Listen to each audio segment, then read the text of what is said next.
nyo digero ne behanan debu nyo rumuh habu jamun dan ke putra le nya rumuh hawai kali membongkar karena ruh dalam doa yang kali lenduan begah rumahnya datu baru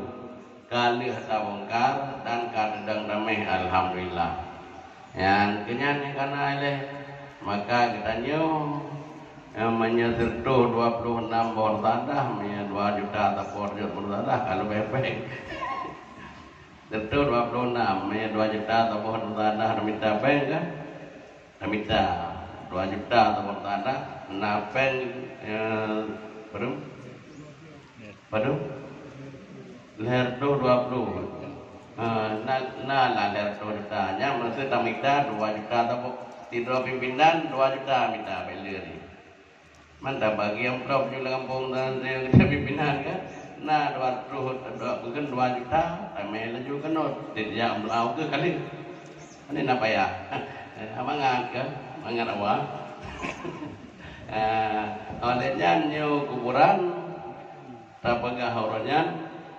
kita nyobi menanji kuburannya tapagah kebalik berjit kupun kita belaga tapagah teman kebegah hali nyu tunggu Haji Ayub Bupati Pidi Jaya, orangnya ke konsultan kali bang depan, kali tak? Tak boleh. Karena nyo kagak tanggung di yang melihat Tunggu Haji Ayub, walaupun begal becut-becut, cuman gambar yang kali Hawaii,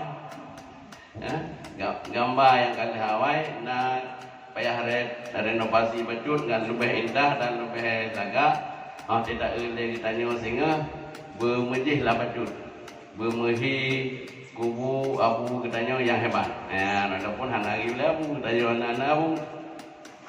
dan nyo bangunan nyo rawi nyo SMP nyo 2 lokal rencana ayah kalian nyo pegabalun tuan nyo juga akan tabongkar tabongkar sampai rokano nyo pegal leher lantai di miu polos katanya tidak doa rokanan jo polos miu tabuh marmaran insyaallah ini tepo kasih yang menjadi itu nyo musaboh laju sampai ro keno yumnyo di dalam doa dia musaboh mendu menang maka oleh karenanya dalam doa kita nyo kepada al mukarram ayah bersehat mendapat